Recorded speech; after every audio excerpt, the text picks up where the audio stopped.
দর্শক, আমি রকিবউদ্দিন পান্নু কাজ করি সুন্দরবনে জীববৈচিত্র্য এবং বাংলাদেশের উপকূলের মানুষের জীবন এবং জীবিকা নিয়ে। আমি এই মুহূর্তে রয়েছি সুন্দরবন থেকে ৩০ কিলোমিটার দূরে, বলা যায় বাংলাদেশের ভূখণ্ড থেকে ৩০ কিলোমিটার দূরে বঙ্গোপসাগরে। তবে বাংলাদেশের জলসীমার ভিতরে যে গল্পটি আজ শোনাব সেটি শুটকি মাছের গল্প। শুটকি মাছ কি নাক ছিটকে গেল, বোটকা গন্ধ, পাতে দেওয়া যায় না? না, একেবারে ভুল।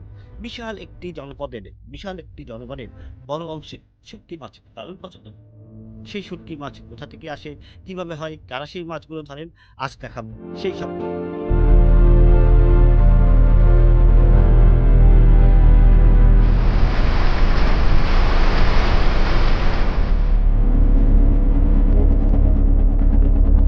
দর্শক দেখতে পাচ্ছেন আমার পাশে একটু দূরেই আহ, জেলে নৌকায় জেলে নৌকায় মাছ ধরা হচ্ছে। বলছিলাম বঙ্গোপসাগরের ৩০ কিলোমিটার দূরে গহীন সাগরে, সেখানে বিন্দুর মতো দূরে দূরে সারি সারি নৌকা। এখন ভাটার শেষ সময়, জোয়ারে তারা জাল পেতেছেন। সেই জালে কি কি মাছ উঠলো সেটি তারা এখন টেনে তুলছেন। মাছগুলো টেনে তুলছেন ওই যে নৌকাটি দেখা যাচ্ছে, সেই নৌকায়। এরপর ওখান থেকে নৌকার যে মাছগুলো, সেই মাছগুলো তারা এই ট্রলারে নিয়ে আসবে। জেলেরা যে দেখছিলেন জাল টানছিল সাগরে, সেই জেলে নৌকা একটি এগিয়ে আসছে। এই ট্রলারে মাছগুলো তোলা হবে, যেটা আগে বলছিলাম।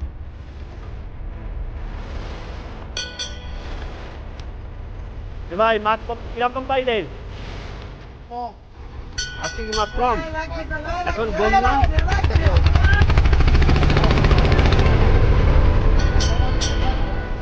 নৌকাটি আমাদের ট্রলারে এসে ভিড়িয়েছে একদম পাশাপাশি। দেখি কি কি মাছ তারা ধরে নিয়েছে। নৌকাটির ভিতরে ঘুরে এসেছে। আমরা দেখতে পাচ্ছি মাছ, অনেক অনেক জাতের মাছ, একদম তাজা মাছ সাগর থেকে ধরা পড়েছে জেলেদের এই সব জালে। যে জালগুলো তারা এত সময় টেনে তুলছিলেন আপনাদেরকে আগে দেখাচ্ছিলাম, সেই জালগুলো এইভাবে রাখা হয়েছে এবং মাছ তারা তুলতে শুরু করেছে। এই মাছগুলো গতকাল ভোর 4টা থেকে তারা জাল ধরে অপেক্ষা করছিলেন এবং ভোর 4টার থেকে এখন পর্যন্ত এই এই পরিমাণ মাছ একটি জালে ধরা পড়েছে।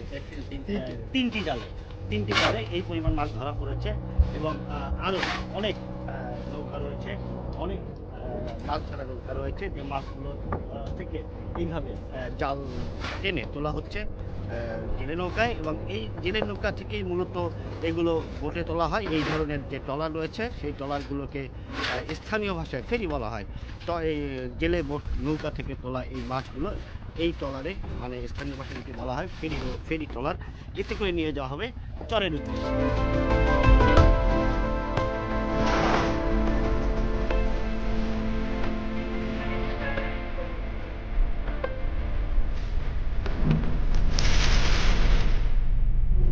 যে নৌকার কথা বলছিলাম, যে আরও অনেক নৌকা তাদের যে মাছগুলো চরে পাঠানোর জন্য বোটে নিয়ে আসেন, সেরকম আরও একটি নৌকা এসেছে এবং আরও একটি নৌকা পেছনে আসছে, যেটা আমরা দেখতে পাচ্ছি। মোট 4টে নৌকার মাছ পরিবহন করবে এই ট্রলারটি। একটু জেনে আসি যে কেমন মাছ পাইলেন। এ ভাই, আপনারা কেমন মাছ পাইলেন আজকে এই গুণে? হ্যাঁ, মোটামুটি কি পরিমাণ মাছ উঠলো এই এই এক টানে? হ্যাঁ, মন দুই হবে। 2 মনের মতন মাছ তারা ধরতে পেরেছেন এক টানে। এভাবেই আরও ওই যে আরও একটি ট্রলার আসছে। মোট এই ট্রলারটিতে, যেটাকে ফেরি বোট বলে স্থানীয় ভাষায়, এখানে 4টে জেলে নৌকার যে মাছ ধরা হয়েছে সেটি এই ট্রলারে পরিবহন করা হবে এবং এখান থেকে এই ট্রলারে করে নিয়ে যাওয়া হবে চরে।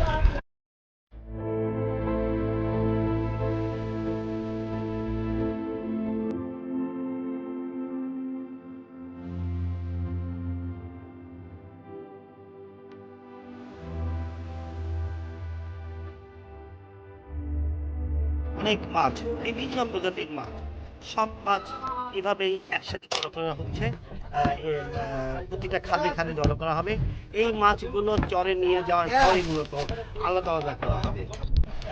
এই যে একটি মাছ, এটিকে স্থানীয়ভাবে বলে থাকেন বৈরাগী মাছ।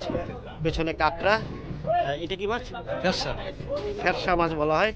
আর এই যে চুরি ছুরি মাছ, যেটি শুটকি মাছের একটি বিখ্যাত মাছ ছুরি মাছ। এই যে ছুরি মাছ, বিভিন্ন আকারের ছুরি মাছ। এই যে লইট্টা মাছ, যে শুটকি মাছের চাহিদা বিশ্বজুড়ে বিশ্বজুড়ে লইট্টা মাছের লইট্টা শুটকির চাহিদা, সেই লইট্টা মাছে এই একটা মাছ। এই মাছগুলোকে কি মাছ বলেন ভাই? বাঁশপাতা মাছ বলা হয়। দেখুন মাছটি অদ্ভুত মাছ, খুব কমই দেখা যায় লোকালয়। মাছটি খেতে কেমন? ভালো ছেলেরা বলছেন মাছটি খেতে সুস্বাদু। এত প্রজাতির মাছ, শুটকি মাছ মাছ ধরতে গিয়ে বা শুটকি মাছের সন্ধানে এসে আপনাদেরকে গবেষণাতে গিয়ে যে এত জাতের এত আকারের মাছ একসাথে এক জায়গায় ধরা পড়ে, সেটা আসলে জানতে পারতাম না। আপনাদের রূপচাঁদা মাছ, জ্যান্ত রূপচাঁদা মাছ দেখাটা সৌভাগ্যের ব্যাপার। আমরা সাধারণত বাজারে দেখতে পাই বরফ দেওয়া মাছ, বরফ দেওয়া রূপচাঁদা। আর এই রূপচাঁদাটি ধরা পড়েছে, আরও বেশ কয়েকটি রূপচাঁদা এই জেলের জালে ধরা পড়েছে, যেগুলো নিয়ে যাওয়া হচ্ছে সুন্দরবনের চরে।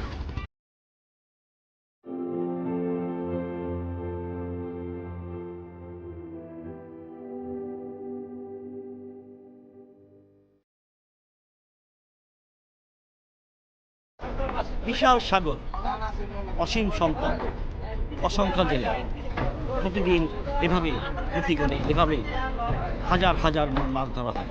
তবুও এই মাছ ফুরায় না, আর কখনো ফুরাবেও না, যদি না পরিবেশ এবং প্রতিবেশ ঠিক থাকে এই সাগরে।